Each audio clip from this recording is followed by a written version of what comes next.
And as Ahmadi Muslims, we believe we follow the exact teachings of Islam as brought by the Holy Prophet Muhammad, peace and blessings be upon him. We believe in the 5 pillars of Islam and the 6 articles of faith, just like every other Muslim. We believe in one God in the Qur'an and in Prophet Muhammad, peace be upon him, as the seal of the prophets, as mentioned in the Qur'an, chapter 33, verse 40. So where does the difference actually lie? The difference is in the understanding of the second coming of the Messiah. As Ahmadis, we believe that the promised Messiah and Mahdi, who was foretold by the Prophet Muhammad, peace be upon him, has already come in the person of Hazrat Mirza Ghulam Ahmad, peace be upon him. But this does not mean bringing a new religion, and it does not mean changing Islam. It means reviving Islam. Now, many people say, you believe in another prophet after Muhammad, peace be upon him, so you are outside Islam. But let us think about this carefully. The Prophet Muhammad, peace be upon him, himself prophesied that Jesus, the son of Mary, would come after him. This is mentioned in Sahih Muslim, Hadith 155, where the Prophet said that the son of Mary will descend among you. So the question is simple. If no prophet can come after Muhammad, peace be upon him at all, then why is Jesus expected to return? In another narration in Sahih al-Bukhari, Hadith 3449, the Prophet said, "How will you be when the Son of Mary descends among you and your Imam is from among you?" This shows that the one who comes will follow the system of Islam, not bring a new law. Ahmadi Muslims say that Prophet Muhammad, peace be upon him, is the final law-bearing prophet, meaning no new law and no new religion can ever come after him. But a prophet can still come within Islam, completely subordinate to him, following his teachings, not replacing him. This does not break finality, it actually confirms his greatness, because any such prophet depends entirely on him. Now, it is important to mention that the Prophet also said, as recorded in Sahih al-Bukhari, Hadith 3455, that there is no prophet after me.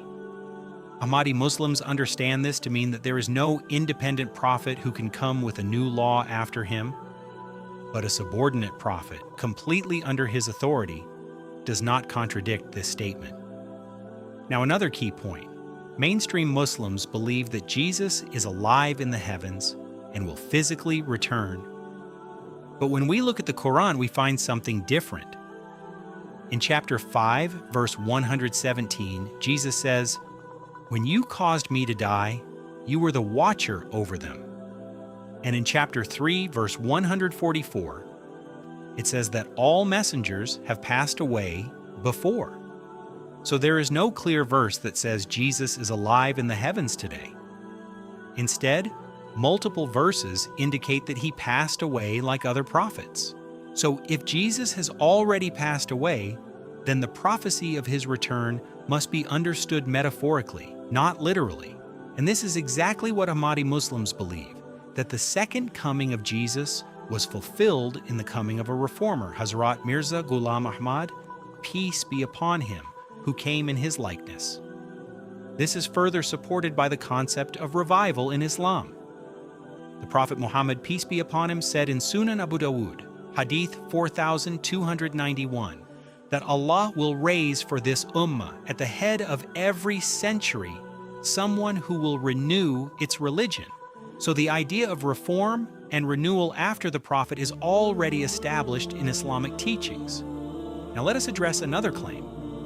Some say Ahmadi Muslims are changing Islam, but in reality, Ahmadis believe that the Quran is unchanged, the Sharia is complete, and Prophet Muhammad, peace be upon him, is the perfect and final law-bearing prophet.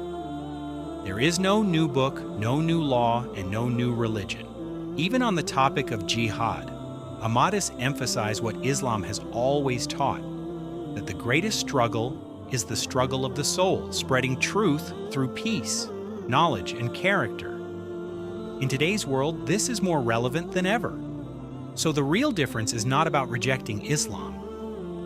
It is about how certain prophecies are understood. Ahmadi Muslims believe Islam is complete. Muhammad, peace be upon him, is the greatest and final law-bearing prophet, and the promised Messiah has already come to revive the faith.